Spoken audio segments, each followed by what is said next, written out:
Hi everyone. Hello. Welcome. Hi. And my name is Justine. I'm Elizabeth. And I'm Rapunzel. And welcome to October's Hangout. So basically, the topics that we want to discuss for this month's Hangout, basically I'll rely on asexual representation and our thoughts on it. So we'll first want to angle, like our first kind of angle to this is asexuality representation in the media. This topic was suggested by one of our subscribers, whose name is Daniel Rodriguez. So thank you so much, Daniel, for leaving your suggestion. Yay, We really appreciate it. But yeah, so yeah, he talked about, like, what we could talk about, what kind of exposure we'd like to see on media, mainly books, movies, and TVs, about sexuality and romanticism, and what kind of impact it would have if we get more aro/ace characters and stories in today's heteronormative society. So yeah, let's talk about that. So, asexuality in the media. What do you guys think? I feel like I've done all the talking. I mean, you're just doing the introduction, so it's fine. I mean, I think it definitely does need to be talked about more in the media and stuff. But I mean, yeah, I'm just gonna say, like, LGBTQ stuff needs to be talked about more, anyways.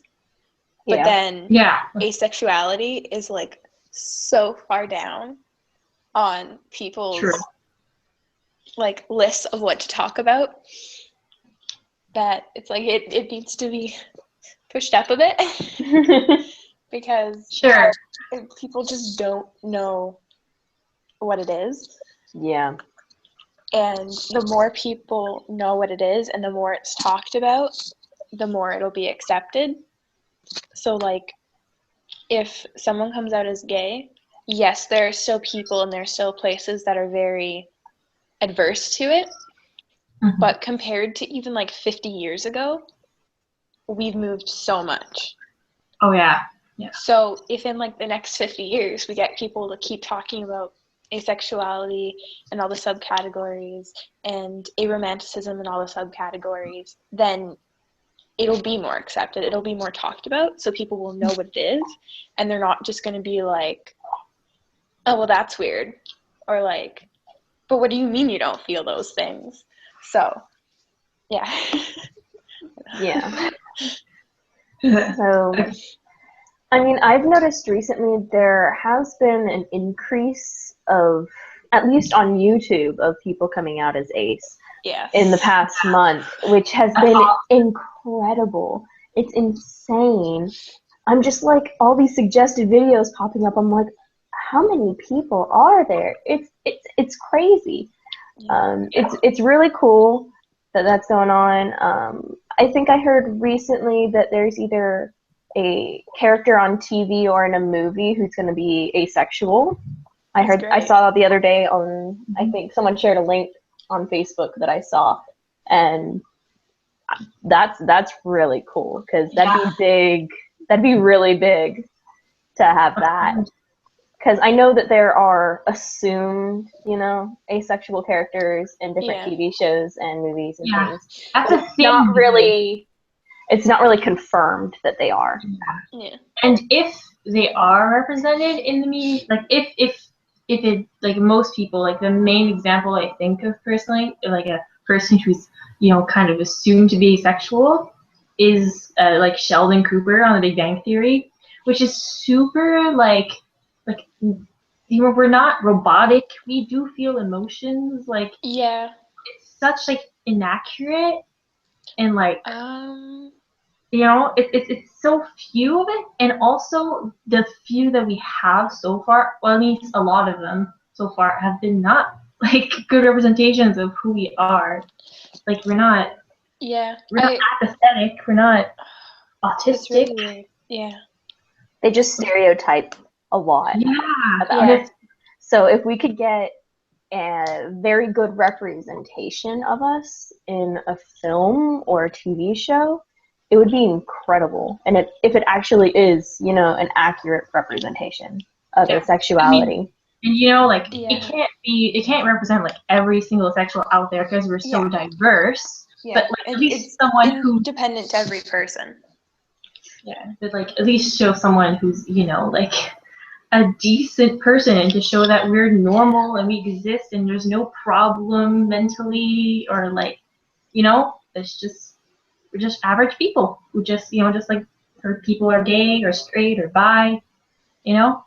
Exactly. So, yeah. My personal take on it, I do agree with what both of you guys are saying for sure. I think it is necessary, but I mean, also, like, there's some moderation to this. Like, I don't want every single character out there to become asexual. Like, that'd be a bit selfish for me. I do recognize that we're a minority, but just like a few, if I could get just like a few solid, well-constructed asexual characters in some series on TV or books or in movies, like, I'm happy. You know, just to have, it's not really about the quantity of it. I don't want like tons of it. I want a few roles who are well constructed, well done. If they could make like one really, really good asexual character, I'd be happy. Yeah. And they're just like seen as a normal person who doesn't look grungy all the time, and they care about the way they look, because that's such a stereotype. They're just like, oh, but you dress this way or that way, and I'm just like, what does that have to do with it? Yeah. And so if they kind of, I mean, I know there are people out there that are like that, but I know it's a big stereotype that we don't care about the way we look. So I'm just like, we all look different. That has nothing to do with our sexuality. So, and I mean, like talking about like the stereotype of how we dress. I've always dressed really boyish, and I've only recently started like dressing very feminine and like showing off my body.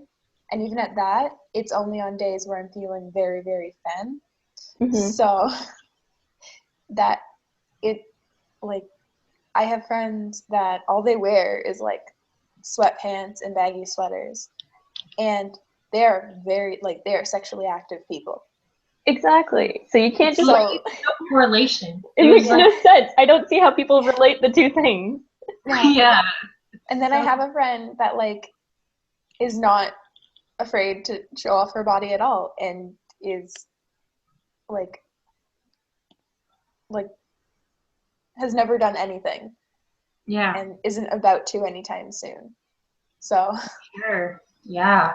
But, you know, all of these, I think, all these stereotypes just need to, you know, be sorted out. I mean, there's always going to be stereotypes, but, you know, I want to see some attempts of trying to break them. That would be amazing. But yeah, so that's our thoughts, I guess, on asexuality representation in the media. So thankfully, because of Daniel's comment, that person made me think of how asexuality is being represented into other ways, and that made me think of the LGBTQ plus community. Some asexuals believe that we should be in it. Some asexuals believe we shouldn't be in it. Some people in the LGBTQ plus community that aren't asexual believe that asexuals should be in it. Some don't. So, so I would love to hear everyone's thoughts on that. So the first thing I think about when you bring that up is, so at the GSA at my school, we have a new art teacher this year. And so she comes to our GSA meetings every once in a while now. And someone had said the acronym, and she's like, well, I've heard the acronym have the letter A in it. So what does the letter A stand for? And despite having said it multiple times to other people that are in GSA, there were still people like, oh yeah, what does it mean? Even though I've told them before. So I said, well, some people say it represents allies. Some people say it represents like all, so everyone is included in that. whether you're straight or anything else. And then most commonly, in my opinion, it represents asexual and aromantic. And they're like, oh, okay. Like, okay, so people don't even know what the A stands for when it is being used. Yeah, and I know a lot of people who guess that A stands for ally.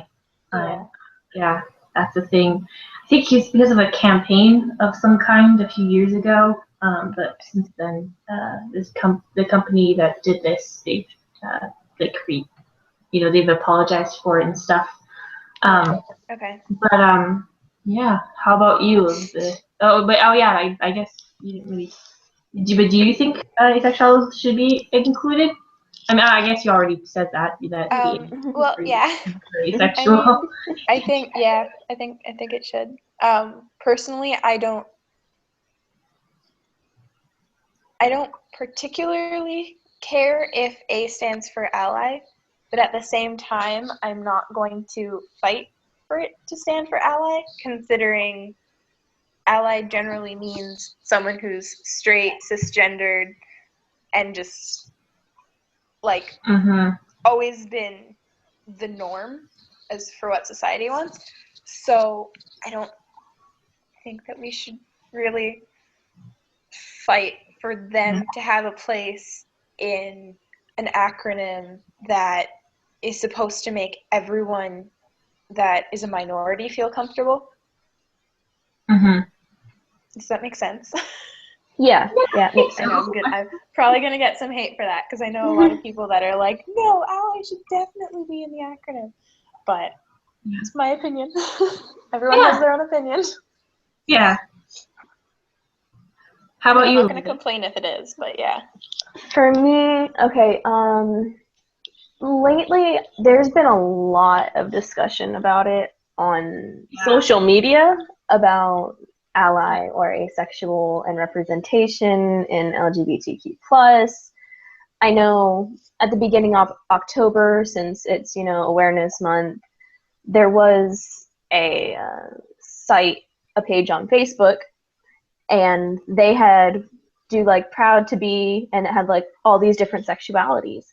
And they had one for asexual. And I'm just like, what? And it was this really big organization, and they had it there, and there were people that were putting a bunch of comments on it, and most of them were positive. I mean, there were one or two, compared to how they usually are, there were barely any hate comments. And if they were there, they were just getting shut down by people from the LGBT plus community. And it was really great because most of the time we're met with a lot of negativity, especially within that community. Unfortunately, that's how it is. I know that the discussion is ongoing whether we should be included in the acronym or not, whether it should be ally or asexual and aromantic. I feel like it can technically just mean all of them, asexuals, aromantic, and allies. And agender. And agender, and there's so many letters in the acronym. I do believe people should know that it is part of the acronym, because I do feel like we are part of that community because we are minority sexuality. So I do feel like we should be a part of it.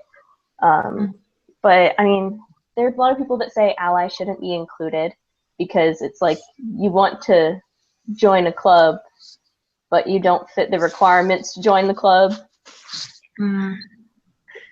So it's just kind of that whole community was made to join people together that were very similar. And it's great to know that there are people out there that are straight and cisgender and all of that, and they want to help and they want to understand more. Of course. It's great that they're there, but to want to be part of that acronym, it's hard. It's very difficult to try and explain it to them, that it's just I don't know. We want them to be there, but at the same time, we want that support. Well, yeah, because it's like they're accepted no matter what anyways. Yeah. And we have to fight for our acceptance. Yeah. I mean, I don't have a problem with them being there, but yeah, the fact that people are fighting against us have the right to have that. be there. Yeah. Because I know people were fighting. They're like, oh, no, it is ally. It doesn't stand for asexual. I'm just like, why can't it mean both? Why do you get that say, though? Yeah, I'm just like, it's a difficult topic. It is a difficult topic. Yeah, for sure. There's no concrete answer. There's no technically right or wrong or anything. Yeah. Yeah. As for my opinion, so I do think we should be included in it, in the thing, because I do think, we are, as Elizabeth said, we are a minority sexuality, and also we face repression. Maybe not in the same way as gay people do with gay marriage and stuff, that not being accepted worldwide, but there's a lot of stigma behind us, and we get a lot of these negative stereotypes, and it can get legal. A lot of asexuals face the issue of corrective rape. I'm going to be the person who's not going to make you asexual anymore, stuff. Something that a lot of people in the LGBTQ plus community in general face.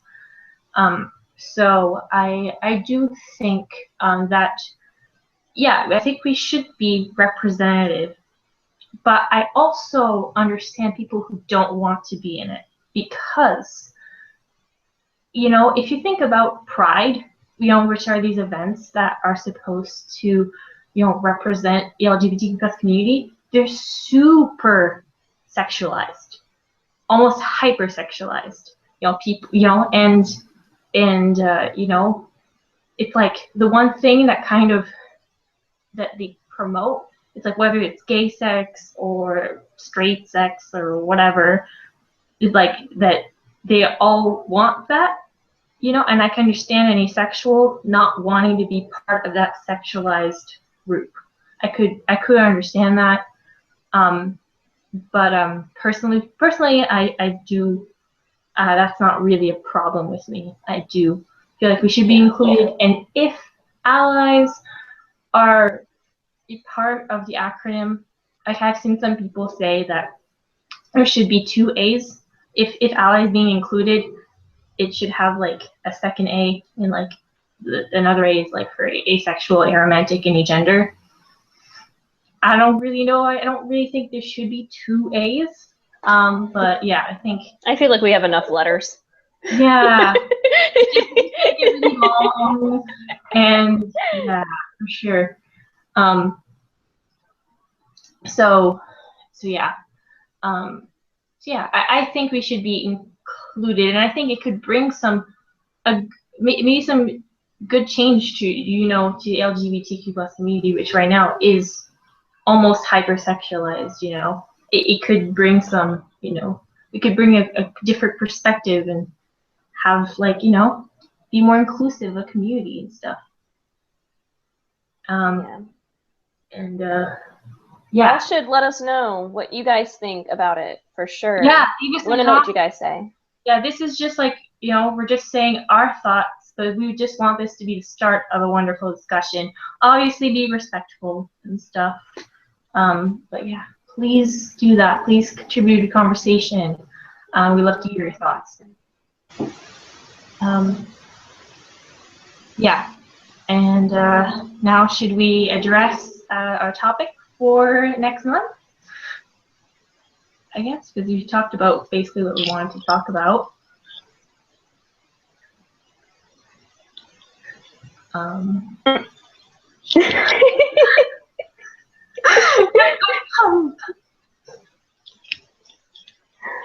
So you need to look at the messages for our chat.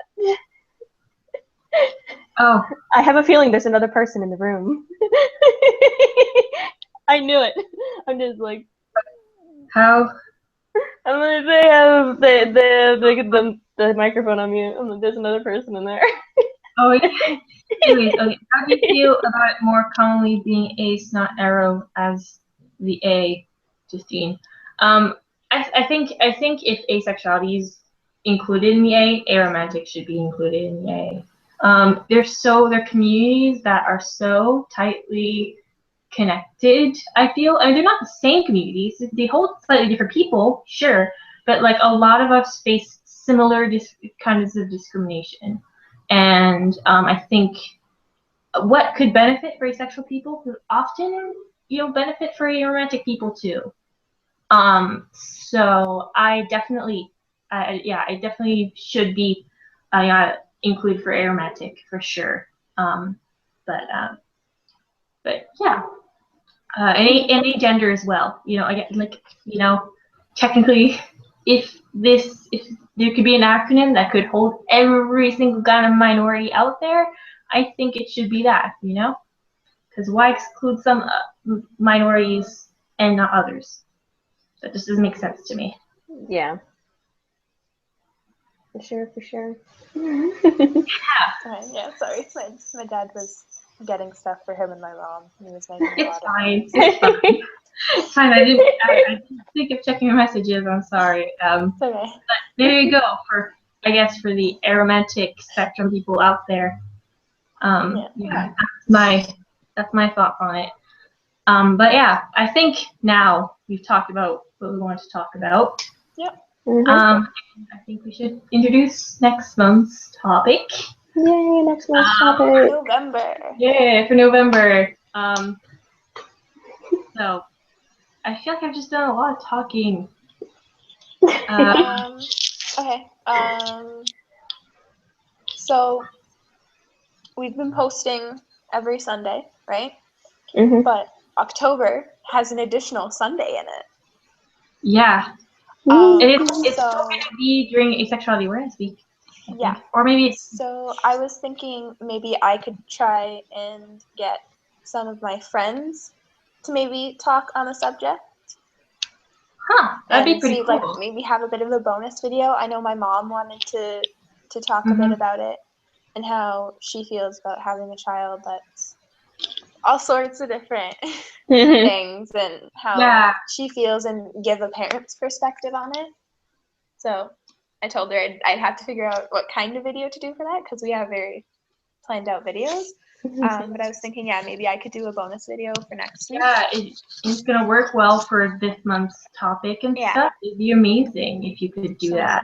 Yeah, I'll try to do like a little interview with my friends and my mom and see how that goes. So, hoping. But yeah, also during Asexuality Awareness Week, we're still in final discussions exactly which day it's going to be in. But we're probably going to do a live stream again, like we did for Coming Out Day. That was incredibly successful. We made some new friends. Be there. And got some inside jokes. But hopefully you'll be able to go with this one, Rapunzel, and have fun along with us. So yeah, look forward to that. We're probably going to do that again, especially for live streams are probably not going to be like, for technically, on a schedule, but like when important things like this are happening, we're definitely going to talk about it. I got a suggestion on the Aiden post from someone saying that I can just like post that we're doing like the live stream. Yeah. We're gonna try to, say it on as many platforms as we can, really. So you guys will be in the know. Okay, but next month's topic. It's an exciting one. That'll probably start a whole bunch of controversy. Probably. I guess we did start the controversy in this Hangout talking about like LGBTQ plus, and that's the topic of discussion right now. But yeah, so November, not many things are going on during November. No, not really. But we did a little digging and stuff. And what was the actual name of the thing? It's adoption awareness. So, yeah. So we thought, being all of us on the asexual spectrum, we could give our own perspectives on adoption, of course, but also like, us like just in general, like having kids and having sex and stuff, if we're sex repulsed or not and stuff. you know, so we could give our 3 perspectives on that. And yeah, so that's going to be November's topic. So yeah, a little heated, a little, you know, I hope no hate is going to come attack us. On the hot seat. Yeah. For this topic, hopefully our videos won't be too long. I think it should be able to do some short videos for this month. Yeah. With that topic. Yeah. So. Yeah, and I'm also trying to get better at editing and stuff. So like, yeah, you know, cutting out parts that aren't just like you know, hopefully again, like my quality of videos in general, like, are just gonna get better. And yeah, hope you will get so yeah, you know, thank you so much for 50 subscribers this month. Yes, that's insane. I think when I was actually starting this this Hangout, it said we had 51. Yeah, we have 51. I'm looking at it now. There's 51 subscribers. So thank you so much for that. This month has been a very good month for our growth. We just want to continue on that right track, and hopefully in November we'll follow in the same footsteps. Yeah. We gained so many subscribers this month. It's incredible. It's great. So yeah, if you have any suggestions for future Hangouts, please leave them in the comment section down below. You know, like, obviously, so thank you, Daniel, again. So if you want, yes, thank you. Daniel, do what Daniel did. Leave a comment. It's not that hard. Don't be shy. This is a no judge zone. Yeah. So yeah, if you haven't subscribed already, please make sure to click that subscribe button. We post videos every single week. And yeah, I guess we will see you next time. I think Elizabeth probably gonna speak first. Yep. And yeah, so the same order I think that we had in October. So hope you have a wonderful day, and we'll see you in all the 3 of us in the next Hangout or in the live stream if you're going to be there for Asexuality Awareness Week. I'll try. Hopefully. So yeah, see ya! Bye. Bye.